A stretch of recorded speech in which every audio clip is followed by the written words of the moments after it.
तेव्हा या ज्या घटना आहेत या आपण सर्वसाधारण घटना आहेत म्हणून न पाहता त्याकडे गांभीर्याने पाहिलं पाहिजे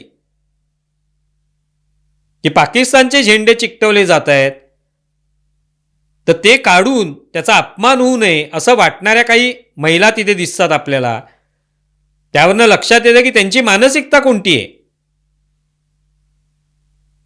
त्याच्यात काही जण असा दावा करतात की त्याच्यावर चांद तारा असल्यामुळे त्याचा अपमान होऊ नये म्हणून हे केलं जातंय, म्हणून लोकांना वाटतंय की तो झेंडा चिकटवू नये रस्त्यावर. आपण स्वतः पाकिस्तान त्या ध्वजाचा वारंवार इतकी वर्ष अपमान करत आला, त्याचं काय करणार. त्या ध्वजाच्या खालीच त्याने दहशतवादाला पोचलं, अनेक दहशतवादी तयार केले, रोजच्या रोज नवीन नवीन दहशतवादी भारतात पाठवले जात आहेत, भारतावर आक्रमण केलं जाते. पहलगामची घटना जी आहे त्यासारखी निर्गुण घटना पाकिस्तानच्या आशीर्वादाने झालेली आहे.